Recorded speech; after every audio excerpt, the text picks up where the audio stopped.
Aujourd'hui, on va voir donc bien évidemment, c'est un webinaire. Après, je vais répondre à toutes les questions, mais un webinaire ne pourra pas vous faire avoir un RGPD complet parce que c'est quand même un petit peu complexe.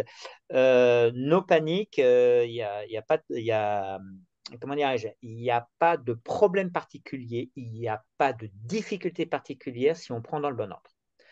Donc, en gros, ce qui se passe, c'est que, bien évidemment, votre objectif de ce webinaire, donc, c'est comprendre les obligations du CSE, identifier les droits et les devoirs du CSE et mettre en place des pratiques concrètes. Donc, on va y aller lentement. Voilà un petit peu comment ça va se passer. Bien évidemment, il y aura des questions-réponses et bien évidemment, je prendrai tout le temps qu'il faut pour répondre. Donc, le webinaire en lui-même va durer 40-45 minutes et après, on aura un bon temps d'échange et n'hésitez pas pour les questions. Agathe le sait, ma politique est très simple. Il n'y a pas de questions idiotes, hein. Donc, les seules questions idiotes, c'est celles qu'on ne pose jamais. Donc, n'hésitez pas. Agathe et moi, nous ferons un plaisir de répondre.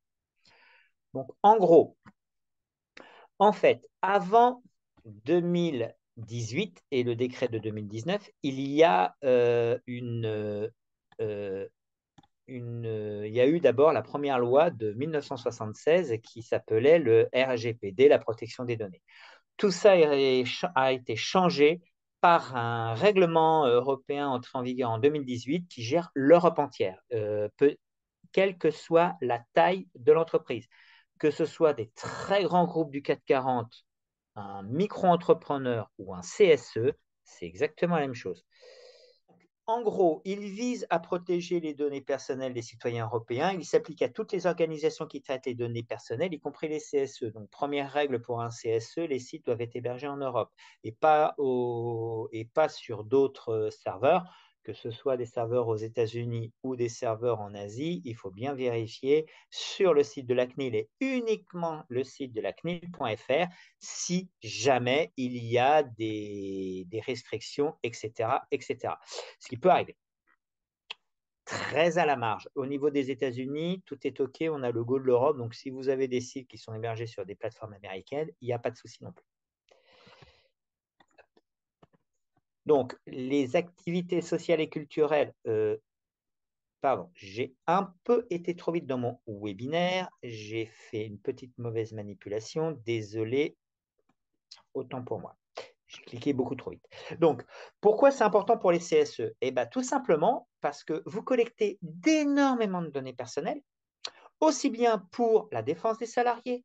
Donc, quand on parle de défense des salariés, ce n'est pas trop sur le côté défense salariale, c'est surtout et avant tout les données santé.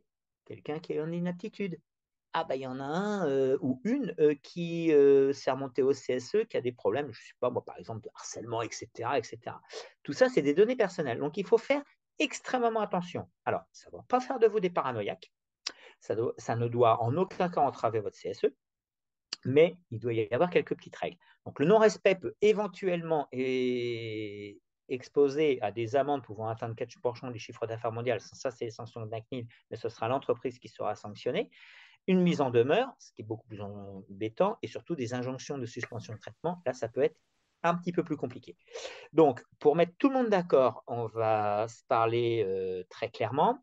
Les CSE de moins de 50 salariés ne sont pas concernés. Pour une seule raison, c'est qu'ils n'ont pas d'entité propre. Les CSE de moins de 50, n'ayant pas de bureau, n'ayant pas de secrétaire, n'ayant pas de trésorier, n'ayant pas de budget, dépendent de l'entreprise. Donc, c'est le délégué à la protection des données de l'entreprise qui gère. Pour les plus de 50, oui, il y a des choses à voir. Donc, bien évidemment, quand on est surtout dans les données sociales et culturelles, on a le nom, prénom, adresse, mail, téléphone des salariés, leur famille, combien il y a d'enfants. J'ai 3 enfants, j'ai 4 enfants, j'ai 5 enfants.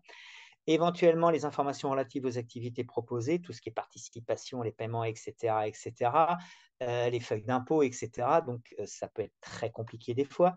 Et éventuellement, les photos et vidéos. Donc, il faut faire très, très attention par rapport à ça et y aller étape par étape. La position de la CNIL est très simple, c'est la minimisation des données. Moins on en a, mieux c'est. Données, conservées, archivées, bien évidemment. Pas les données où on va vous montrer un papier, vous prenez acte et vous le reprenez. Ça, c'est un autre débat. Donc, votre finalité de traitement, c'est surtout ce qu'il va y avoir. C'est quoi une finalité de traitement? C'est tout simplement qu'est-ce que vous allez faire de ces données? Pourquoi vous demandez une déclaration d'impôt? Pourquoi vous demandez un coefficient CAF?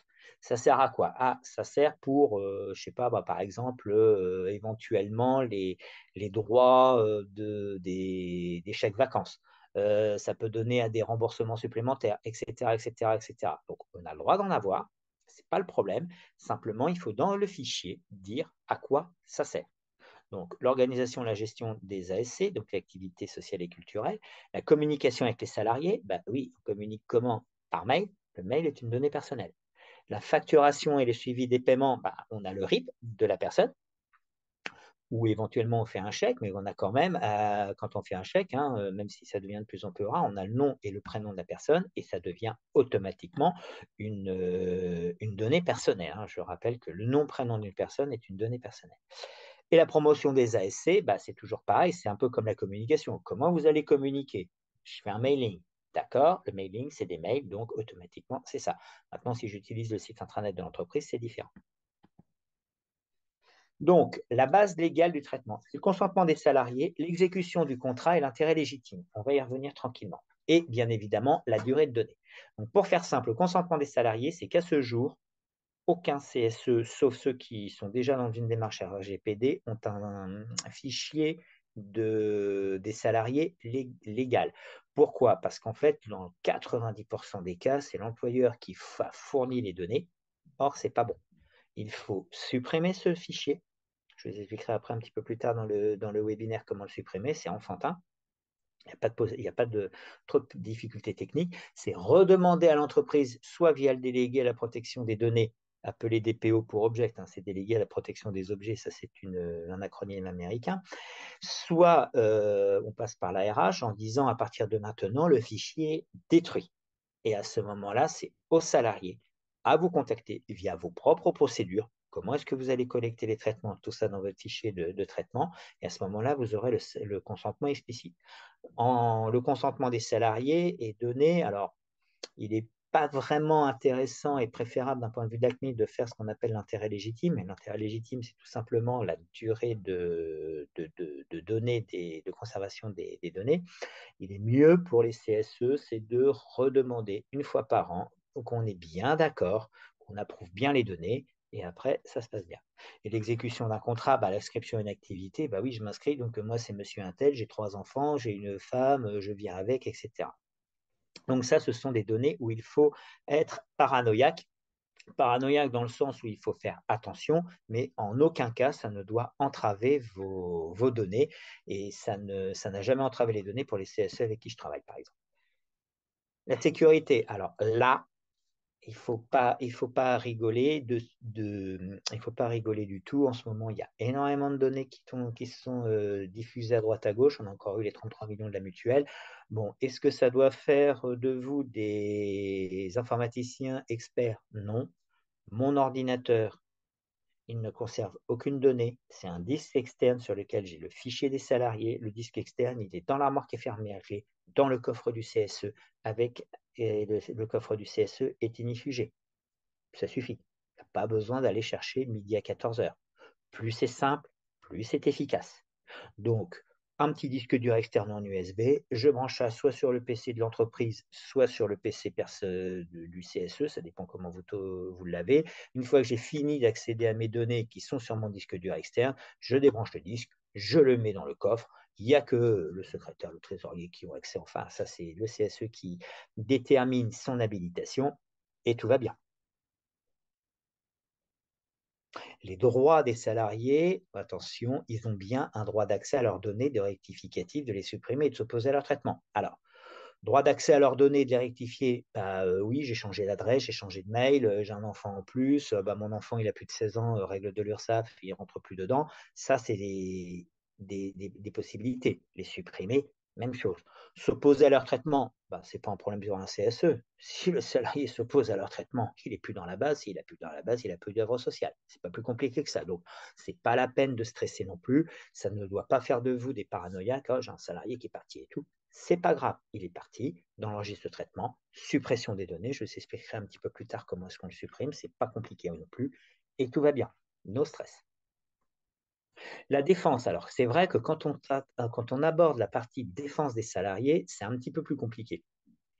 Parce que bien évidemment, on a le nom, prénom, l'adresse, les mails, le téléphone des salariés. Ah bah voilà, il se passe quelque chose, j'ai un entretien en vue un entretien disciplinaire en vue d'un licenciement pour reprendre la lettre consacrée. Bah oui, je vais te contacter en dehors de mes heures de travail. Bah tiens, on va se donner rendez-vous bah, chez moi. Chez moi, c'est une adresse personnelle, donc il faut faire attention. Et bien évidemment, derrière, il va vous montrer son contrat de travail, éventuellement ses fiches de paye, éventuellement sa fiche de poste. Tout ça, c'est des informations relatives à leur situation professionnelle. Donc, dans le fichier de traitement, on met juste j'ai accès à le contrat de travail, la fiche de paye, la fiche de poste, intérêt légitime, en face défense salariale, et bim bam boum, et tout va bien. Donc, je sais, d'après ce que je dis, c'est simple. Mais en effet, c'est simple. Il faut juste dire, je prends mon information, elle me sert à quoi? Donc, c'est un intérêt légitime. Si je n'ai pas le contrat de travail, je ne peux pas analyser la défense du salarié. Donc, c'est un intérêt légitime. Il me sert à quoi? Défense salariale. Combien de temps je conserve les données? Comment elles sont détruites? Vous voyez, ce n'est pas compliqué à faire. C'est juste chronophage. Et bien évidemment, éventuellement, des informations relatives au litige de l'employeur avec motif de litige, documents justificatifs, etc. etc. Bon, bah, ça, c'est pareil. Je prends mes données. C'est quoi les données? Intérêt légitime, le but de la collecte de données, défense salariale, défense syndicale, tout ce que vous voulez. Et derrière, destruction des documents, conservation des données. Et voilà. Ce n'est pas non plus très compliqué à faire. Justement, on va aborder la finalité du traitement. À quoi sert la donnée que j'ai récupérée, que je mets dans mon fichier de traitement? Défense des droits des salariés, comme je venais de vous le dire. Éventuellement, l'assistance juridique. On peut utiliser l'assistance juridique du CSE. Et pourquoi pas, hein? Après tout, le CSE peut très bien avoir une assistance juridique. On appelle assistance juridique. Voilà, bonjour, j'ai tel et tel problème de tel salarié, qui est un homme, une femme, en fonction des cas, etc. Donc, pas de problème particulier. Pardon. Les éventuelles négociations avec l'employeur, ce qui peut aussi, tout dépend des cas. Par exemple, un licenciement pour inaptitude, il y a une négociation. Ah ben non, on pourra peut-être faire comme ça, on pourra peut-être faire comme ça. En plus, il y a des données médicales, donc il faut faire un petit peu plus attention. Mais c'est pareil, tant que vous mettez dans la finalité de traitement, il n'y a pas de problème particulier. Pour aller éventuellement jusqu'à la saisie des instances prud'homales. Pareil, même chose, même punition, hein, si je puis dire. Hein. Finalité de traitement, prud'homme. Puis voilà, il n'y a pas de difficulté majeure à ça. C'est juste chronophage. Alors quand je dis chronophage, oui, c'est chronophage. J'assiste suffisamment de CSE avec ADN CSE pour savoir que c'est chronophage, c'est long, mais on n'a pas le choix. Les bases légales, donc c'est le consentement du salarié, les intérêts légitimes et les obligations légales. Donc tout a été mis dans la CNIL. La CNIL elle dit il faut le consentement des salariés, mais le consentement est explicite. Vous n'allez pas arracher les données des salariés. Le salarié vient pour ce remboursement de cette offre sociale. S'il ne s'inscrit pas, il n'en a pas. Le problème est réglé. Le consentement du salarié, il est factuel, il est in concreto. Ah bah là, j'ai un intérêt légitime, je dois faire de la défense. Et bah oui, oui, oui, bah, on fait de la défense. Donc automatiquement, voilà, bon, bah, je prends mes données, ça me sert de la défense. Et les obligations légales, la représentation des salariés, je rappelle qu'un CSE est là pour répondre aux besoins des salariés. Donc il n'y a pas de problème non plus particulier. Le seul problème, et je vais vous le répéter tout le long du webinaire, c'est que c'est chronophage. La durée de conservation. Alors, ça, c'est complexe et simple à la fois. Ça s'appelle les règles de l'URSSAF, les règles des impôts et la durée du contrat du salarié. Si le salarié il est en CDI depuis 10 ans, eh ben, on va conserver ses données depuis 10 ans. Tous les ans, on lui envoie un mail en disant si vous ne vous renvoyez pas un mail en disant je continue les données, il est supprimé de la base, c'est l'intérêt légitime, il n'y a pas de problème. Vous voyez où on veut en venir. C'est simple. De toute façon, avec la CNIL, plus c'est simple, plus c'est efficace. Et bien évidemment, les données doivent être supprimées dès que possible après la fin du litige. Donc, soit c'est des données informatiques, et là, il ne faut pas remonter, même si on prend le disque dur, on ne peut pas le récupérer. Si c'est des données qui sont papier, destructeur de documents, à confetti. Parce que à bandette, ça ne fonctionne pas. situer les bandes. Donc, ça veut dire simplement, je prends la moitié des bandes, je les mets dans une poubelle A et je les mets dans une poubelle B. Donc, quand vous achetez vos destructeurs de documents ou l'entreprise vous en fournit un à titre gracieux, vérifiez bien que ce soit à confetti. Confetti, il n'y a pas de problème. Après, on jette ça dans la poubelle. Les confettis, on ne peut pas les refaire. Pas plus compliqué que ça.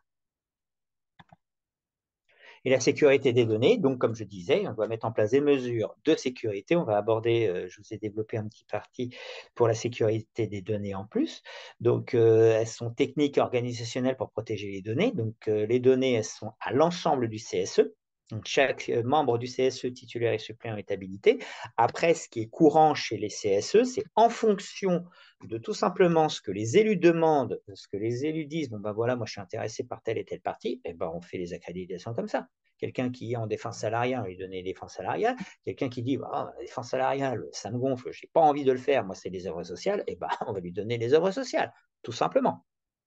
Et puis, c'est le disque sécurisé, comme je disais, dans le coffre-fort. Si c'est une tablette du CSE, bah, elle est dans l'armoire, fermée à clé, accessible, etc. Donc, pas de problème particulier. Il faut juste que les données ne soient pas accessibles à tout le monde comme ça. Donc, c'est un mot de passe, des données cryptées, etc. Si vous compressez les données via même Windows, eh ben, on met un petit mot de passe dessus, etc. Et tout ça, c'est des logiciels gratuits. Hein. Ça ne coûtera 0 € au CSE, sauf le logiciel de sécurité.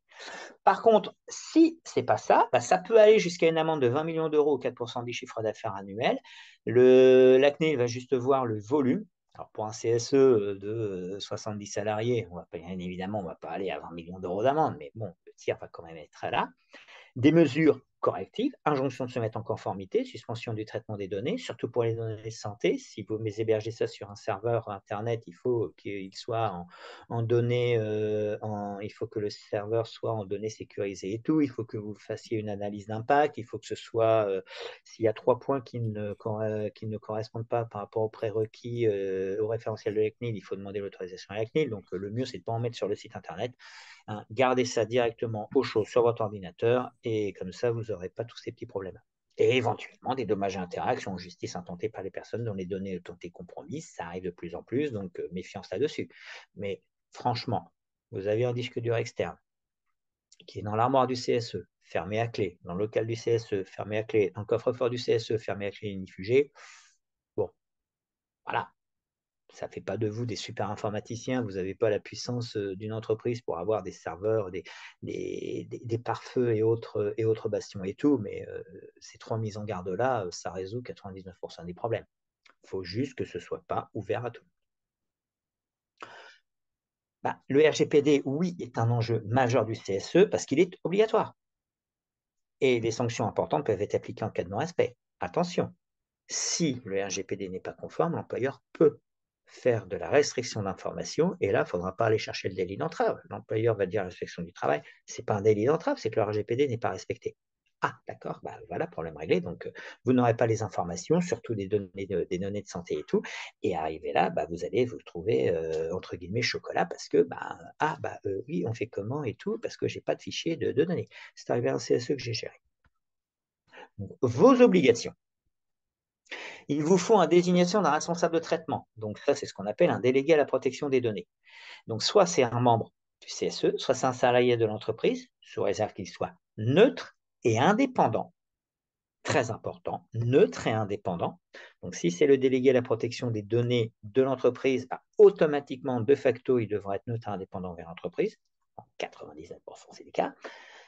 Ou alors, vous prenez un prestataire externe. Mais si vous prenez un salarié, un membre du CSE ou un prestataire externe, il doit être déclaré à la CNIL. Ça, c'est obligatoire.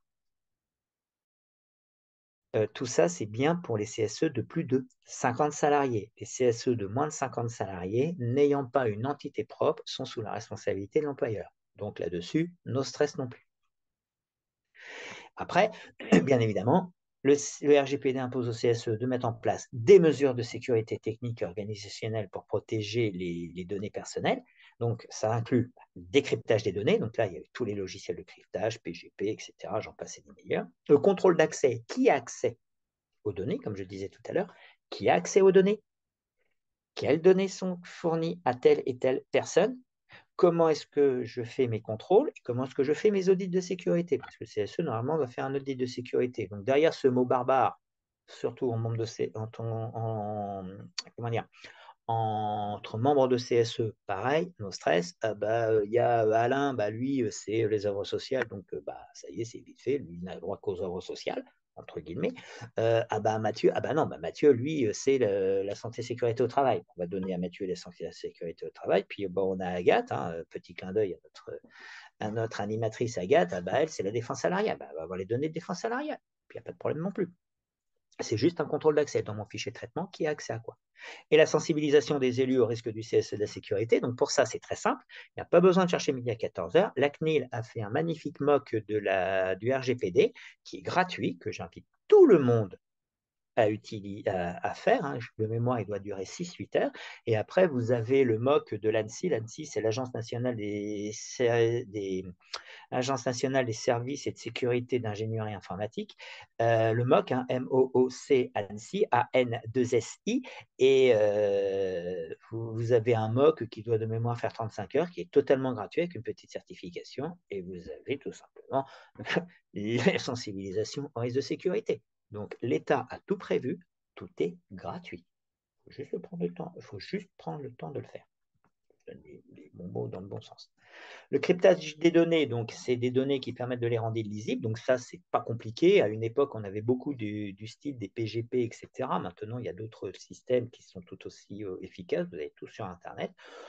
Mieux vaut vous fier aux prérequis de la CNIL et de l'ANSSI plutôt que de prendre n'importe quel logiciel. Ce n'est pas easy qui sont plus chers, mais au moins ils sont recommandés et ça se passe bien. Le mieux, c'est PGP ou alors c'est les données sécurisées qu'on peut créer soi-même avec d'autres petits logiciels. Bien évidemment, il est important de crypter les données, telles que les données médicales et les données bancaires. Un RIP, ça se crypte.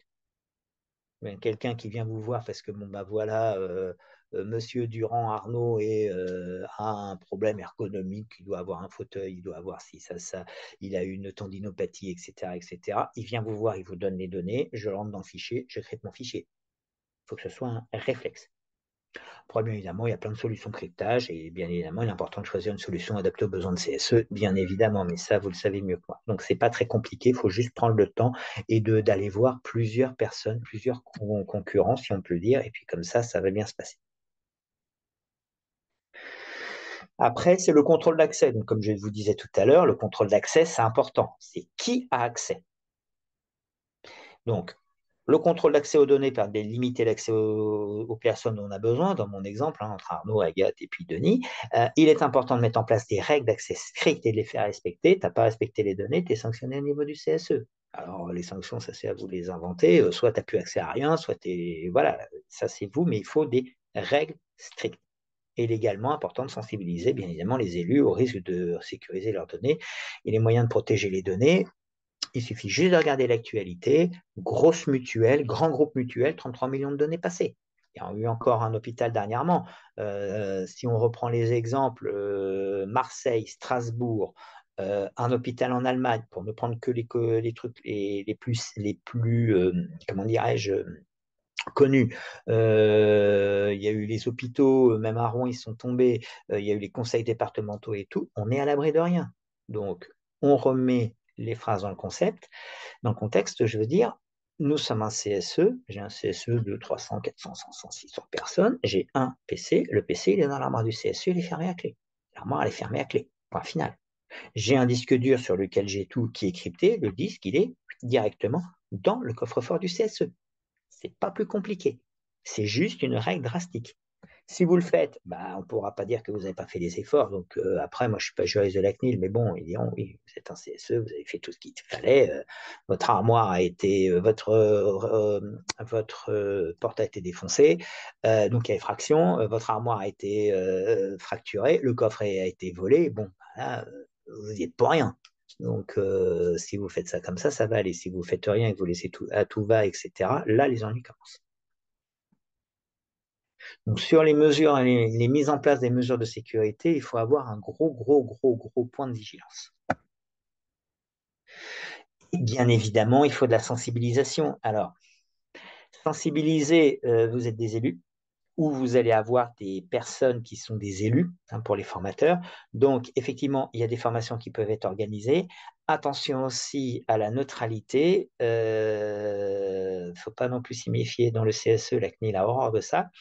Donc, la barrière est un petit peu limite des fois. Pour les CSE, c'est très simple, c'est vous vous formez. Alors, il y a des formations gratuites, comme je vous ai dit, le MOOC de la CNIL et puis l'ANSSI. Après, il y a des formations certifiantes avec des organismes accrédités par la CNIL qui durent une semaine, qui ont des coûts quand même assez élevés. Donc après, tout dépend où est-ce que vous allez mettre le curseur. Est-ce que vous partez sur une formation payante, qui déjà va la faire, dans quelles conditions et tout, etc., etc.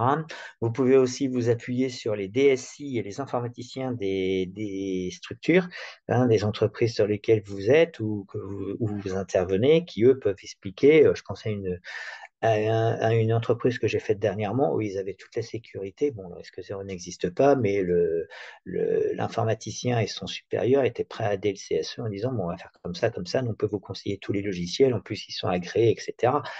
Et voilà, donc allez à l'encontre du service, allez à la rencontre, pardon, du service informatique de vos sociétés ou des sociétés des élus. Quand vous travaillez avec des élus, ben, les élus vont voir le service informatique et ils travaillent main dans la main, etc. Et bien évidemment, il faut faire une petite veille.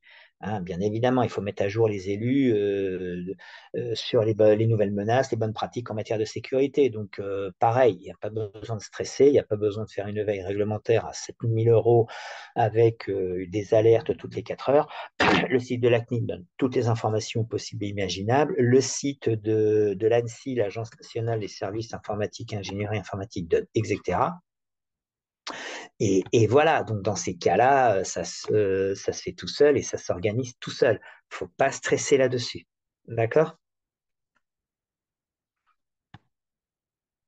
Donc, en plus de ces mesures, vous pouvez mettre en place une politique de sécurité.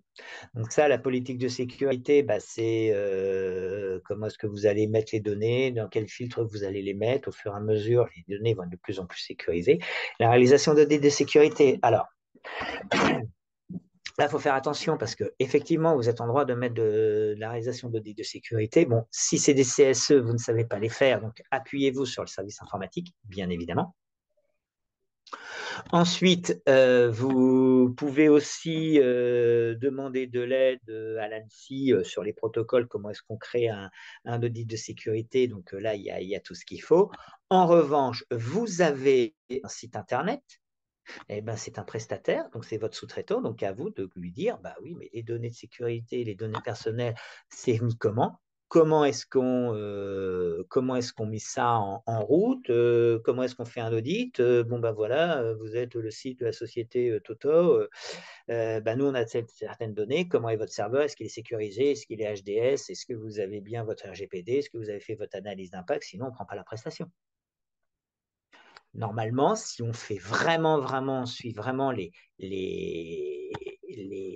prérequis de la CNIL hein, dans l'absolu, vous devriez, en tant que CSE, et les formateurs doivent le dire au CSE, ils doivent faire des audits RGPD.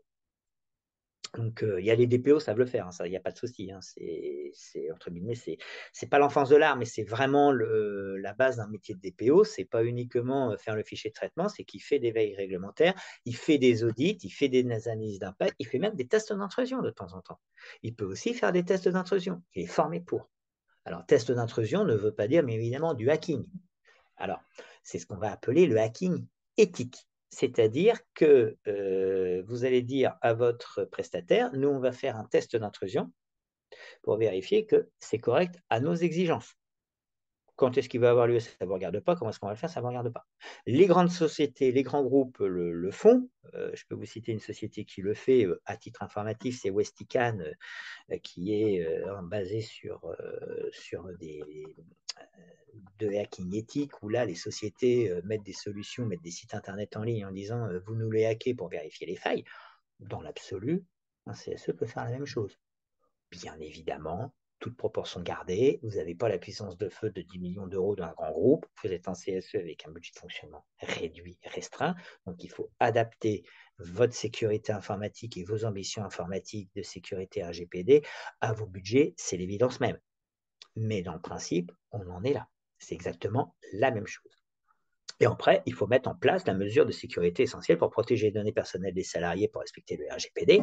Voilà, comme je vous l'ai expliqué, ça peut partir, entre guillemets, pas vraiment dans tous les sens, mais dans l'absolu, il n'y a pas de limite. Ben voilà, vous y faites l'armoire, le coffre-fort inifugé, ça c'est obligatoire. Le coffre-fort inifugé est obligatoire, pas vraiment pour le RGPD, bien qu'il en ait beaucoup, mais ne serait-ce que pour les chèques Cadeos et autres chèques que les salariés vous donnent. Si malheureusement votre local prend feu, si vous n'avez pas de coffre-fort inifugé, vous perdez tout. Bonjour les ennuis. Donc, coffre-fort inifugé. Et effectivement, une souscription et une assurance contre les cyberattaques. Alors, attention à vos contrats. Hein, bien évidemment, ça c'est payé sur le budget de fonctionnement. L'assurance peut être en droit de vous demander en retour des formations. Donc, si déjà il y a 2-3 élus qui ont le MOC de la CNIL et l'attestation de cybersécurité de l'ANSSI, déjà ça va rassurer les entreprises. Pas besoin d'aller monter sur des protocoles ISO 27001, 27701, etc., etc. Pas besoin d'avoir un bac plus 2 ou enfin un master de hacking éthique ou de responsable informatique. Sécurité réseau, etc. Il faut rester là, dans le bon sens du terme, là où vous êtes. Vous êtes un CSE. Et mes collègues formateurs, vous formez des CSE. À moins de former des très grands CSE qui ont tout du style, pour ne pas les citer, EDF, Engie, Total, etc. Si c'est des CSE de 500 salariés, ben on fait avec, hein, bien évidemment. Donc, il faut raison garder. Et bien évidemment, la tenue d'un registre de traitement. Il est sur fichier Excel, c'est qu'est-ce que je prends comme données. Donc, les catégories des données collectées, les destinataires des données, à quoi ça sert et tout, la finalité du traitement, comme je disais, l'intérêt légitime, les règles de l'URSSAF, les règles des impôts, une facture, ça se garde 5 ans. Par exemple, à titre informatif, un employeur doit garder 5 ans les données des salariés une fois qu'ils sont partis. Le CSE peut aussi les garder. C'est ce qu'on appelle l'intérêt légitime. Finalité du traitement, règles de l'URSSAF, règles des impôts, ça passe tout seul, il n'y a pas besoin de stresser là-dessus. Et bien évidemment, les sécurités mises en place. Si c'est nom, prénom, arrobase, nom de l'entreprise.com, c'est une donnée personnelle, il faut faire attention, mais on n'est peut-être pas obligé de mettre en place une donnée sécurisée vu que c'est le mail de l'employeur, par exemple, à un RIB, à une feuille d'impôt, etc. Donc pareil, le registre, quand vous allez aborder cette partie-là, il est préférable de demander les données aux salariés. Ils vont vous ramener la feuille d'impôt, ils vont vous ramener le livret de famille, ils peuvent vous ramener leur feuille avec le coefficient 4. Ne gardez pas ces données. C'est des données consultables pour savoir que à partir de tel coefficient, à partir de telle tranche d'impôt, à partir de tel truc, ils ont telle et telle tranche. Oui, non. Et après, ne les gardez pas, parce que si vous les gardez, fichier de traitement, données personnelles, attention, c'est des données très sensibles, donc ça veut dire qu'elles reprennent peut-être un deuxième coffre-fort, une armoire inifugée, une armoire blindée, enfin, je ne sais pas les données que vous allez récupérer, donc ça fait des frais en plus, ça fait des traitements en plus, ça fait des finalités en plus, donc faites simple. Plus c'est simple, plus c'est efficace, tout simplement. Mais il faut que le registre de traitement soit tenu de manière efficace. Sinon, la CNIL ne va pas aimer la blague. Alors, je vais vous mettre d'accord tout de suite, au risque d'en surprendre plus d'un. Aucune société qui vend des packs de conformité n'est conforme à RGPD. Ce n'est pas parce que sur le site internet, on va avoir des belles mentions légales, on va avoir des mentions RGPD, protection des données et tout. Et encore, sur la CNIL a bien dit, il faut que ce soit accessible à tout le monde et compréhensif partout. Donc, finalité des données, non, ça ne s'appelle pas une finalité, c'est-à-dire but de la donnée. Etc., etc. La CNIL a sorti toute une petite traduction. Ça, à la limite, s'il y a des personnes intéressées, Agathe pourra vous les envoyer. Tout simplement, comment dire, faites simple. C'est pas parce que vous allez avoir un beau petit bandeau avec les cookies acceptés, rejetés que ça va faire tout. Non, le registre de traitement derrière. Je prends comment mes données, je les ai sur Internet. Ah, d'accord. Où est mon serveur Internet physiquement? Le serveur sur lequel j'ai mon hébergement, il est en France, Il est en Europe. Ah non, il est en Asie. Ah, il a peut-être coincé au niveau du RGPD, avec, etc. Ah, il est aux États-Unis. À ce jour, je vous dis OK, c'est OK, parce que le Patriot Act a été passé, mais maintenant, si demain, au niveau de Bruxelles, ils disent non, ah ben, il faut rapatrier les données en France, etc., etc.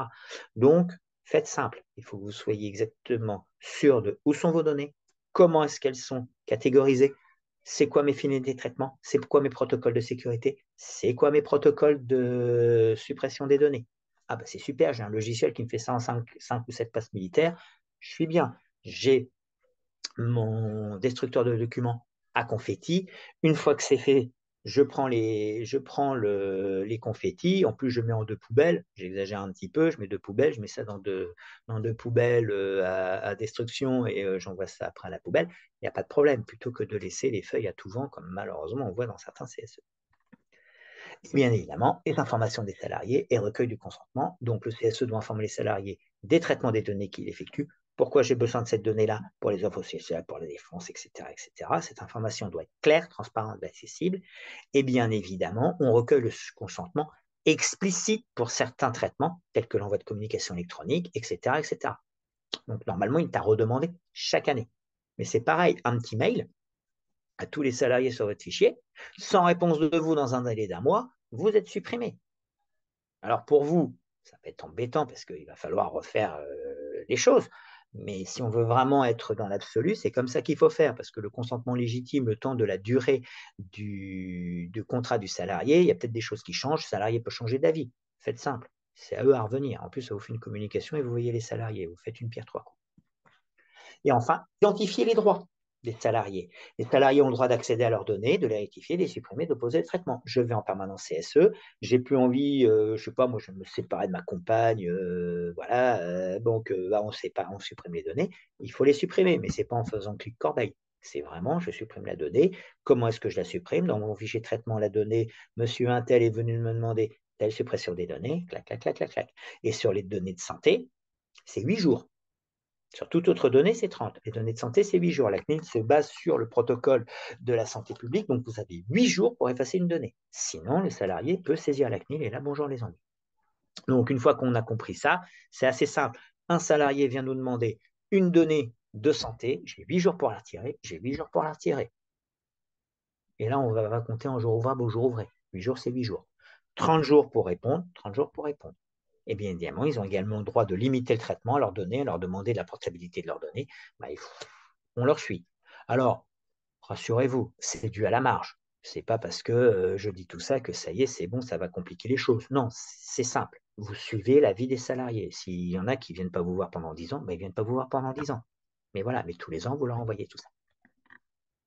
Et les devoirs du CSE, bah, vous avez le devoir de respecter les droits des salariés. Il doit également veiller à la protection des données et à la sécurisation des systèmes d'information. Ça veut dire que vous êtes des paranoïaques sur les données, tout simplement.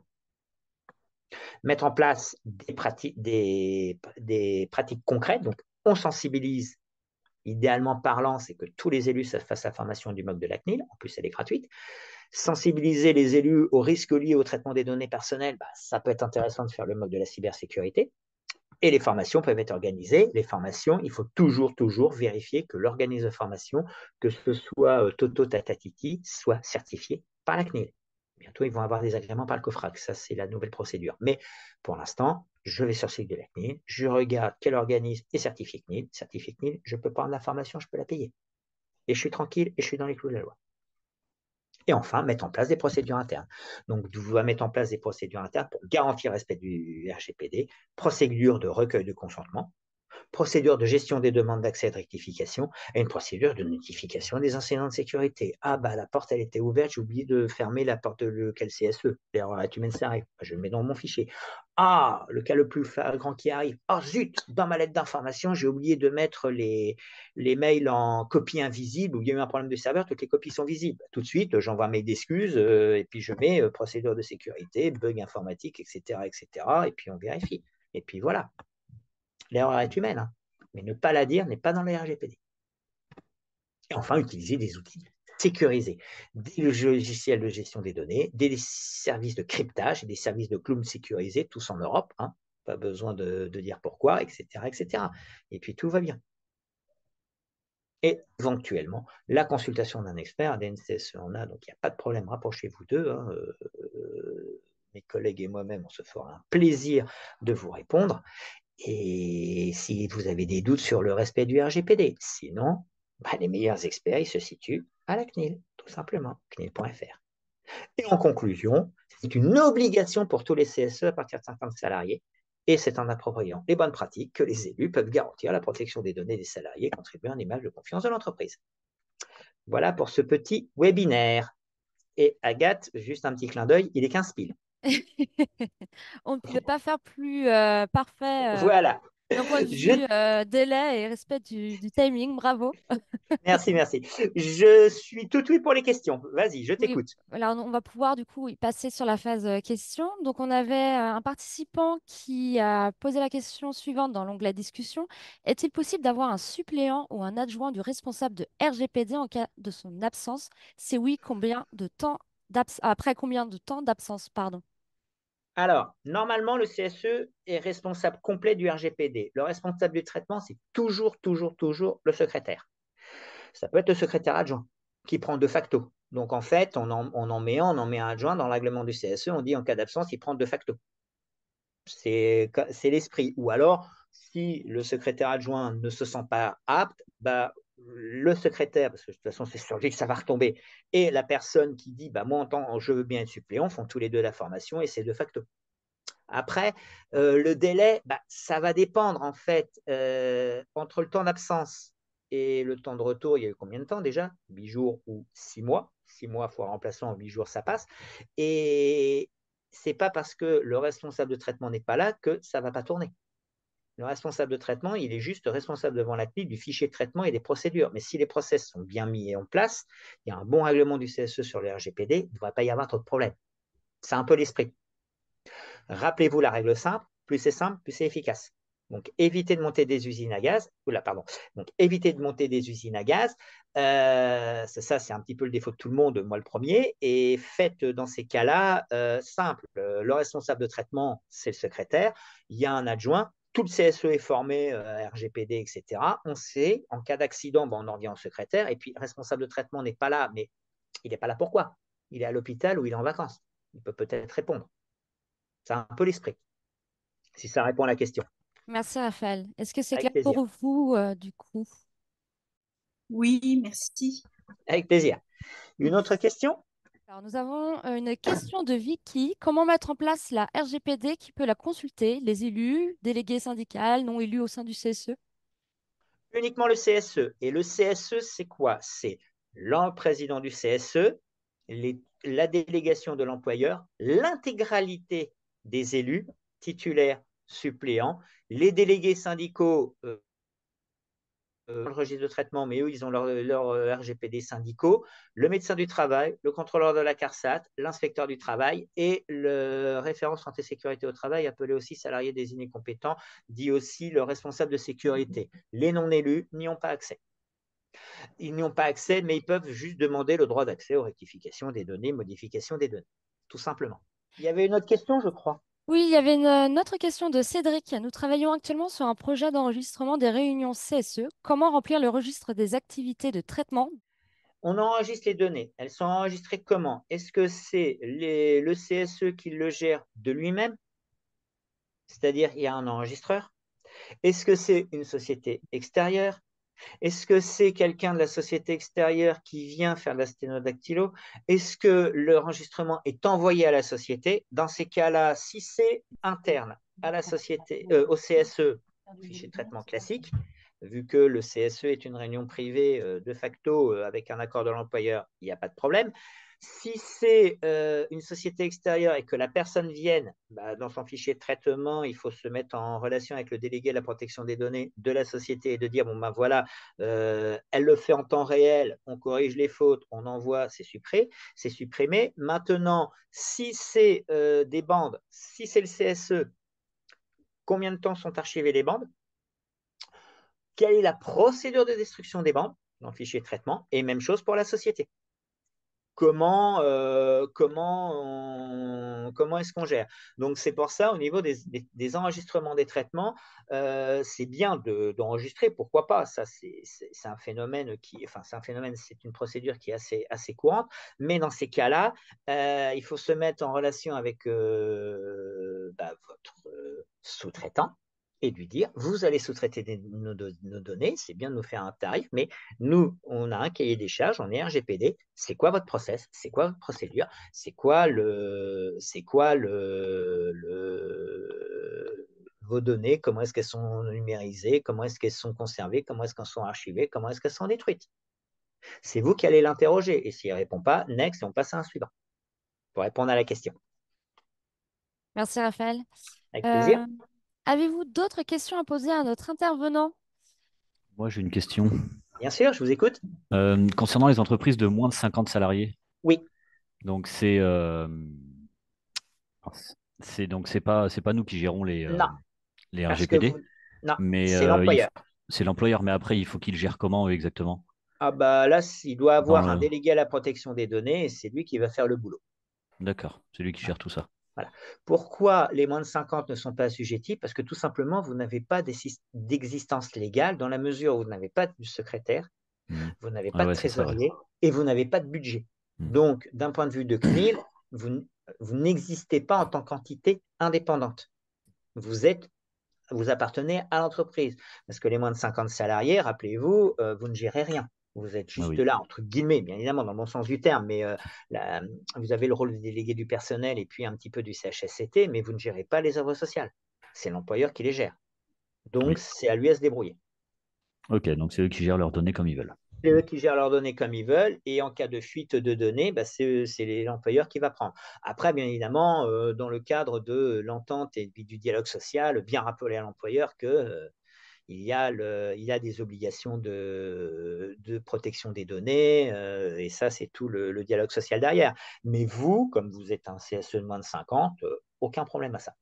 Ouais, il faudrait quand même mettre en place un truc comme si on était plus de 50 salariés, quoi. Tout à fait, tout à fait. Ah ouais. Ça, rien ne vous en empêche de le faire, mais à la marge, parce que vous dépendez du délégué à protection des données de l'entreprise. Ok. Merci. Avec plaisir. Merci, Raphaël. Avec J'avais une plaisir. petite question à te poser. Où est-ce qu'on Bien peut sûr. trouver un modèle de registre de traitement? Est-ce que tu as peut-être des ressources? La CNIL. Ok, Voilà. C'est pas que aussi je veux simplement. pas répondre, c'est que le modèle de registre de traitement, il y en a pas trop. Donc, je vais voir en sortir un s'il y a vraiment besoin. S'il y a des retours, on pourra voir ça. Mais le mieux, c'est la CNIL parce que le registre de traitement, c'est un simple tableau Excel en disant je collecte quelles données, c'est quoi ma finalité et tout. Mais c'est tellement adapté à l'entreprise par elle-même qu'en fait, il n'y a pas vraiment de modèle fixe. X, d'accord. Tu vois, c'est vraiment comment dire, c'est vraiment du léger. C'est quoi ma donnée? Qu'est-ce que je récupère comme données? C'est quoi la finalité de traitement? Est-ce que j'ai un intérêt légitime ou pas, vu les conservations CAF, URSAF, etc., etc. C'est quoi mon protocole de destruction des données? Et c'est quoi, mes protocoles de sécurité? D'accord. Après, en tant que modèle, il n'y en a pas de trop. Tout va dépendre de tellement de paramètres. Est-ce que c'est une donnée de santé? Est-ce que c'est une donnée bancaire? Est-ce que c'est un mail personnel? Est-ce que c'est le mail du CS? Est-ce que c'est le mail de l'entreprise qui est donné par l'employeur? Parce que tout le monde a le même mail. Dans ces cas-là, c'est à l'employeur de dire je sors des données personnelles parce que j'en ai besoin. Le CSE tous les ans, c'est vrai que j'ai oublié de préciser tout à l'heure, le CSE tous les ans dit bon bah voilà pour les chèques vacances, par exemple le chèque de Noël, à partir de telle date, on veut l'extraction des données, de savoir qui est présent encore dans l'entreprise et qui est parti. Dans le fichier de traitement, on mettra un intérêt légitime. Intérêt légitime, je récupère quoi comme données à date du 1er mars, par exemple, à date, je récupère tous les salariés qui sont encore embauchés dans l'entreprise pour commander les chèques vacances pour les distribuer, par exemple, en mai. C'est une donnée qui est envoyée par l'employeur. J'ai juste besoin de quoi? De savoir si monsieur Untel est encore membre de l'entreprise, donc données minimalistes. mon intérêt est légitime parce que sinon, je ne peux pas, je ne peux pas délivrer les chèques de vacances. Comment est-ce que je reçois la donnée? Par mail. Comment est-ce que je détruis le mail? Comment est-ce que je conserve les données? Pour éventuellement des contrôles de l'heure, ça fait tout. Je l'imprime pas, je le mets sur le disque externe, je le mets dans quelle procédure de sécurité? Est-ce que je mets un cryptage bas? Est-ce que je mets un cryptage haut? C'est dans quel répertoire, etc. Il n'y a pas vraiment de différence entre une norme d'ISO et une norme RGPD dans les grandes lignes. Tu vois ce que je veux dire? Mm. C'est chronophage, par contre. Ça, par contre, c'est chronophage. J'ai un autre mot, mais on est en webinaire. Merci, Raphaël, pour ces Avec le plus précisions. grand plaisir. Eh bien, Raphaël, je pense qu'on va pouvoir clôturer ce Pas de problème. webinaire. Nous n'avons plus de questions Avec pour le plus grand l'instant. plaisir. Avec Merci plaisir. à vous tous aussi de votre participation. Et puis, ben, à très vite.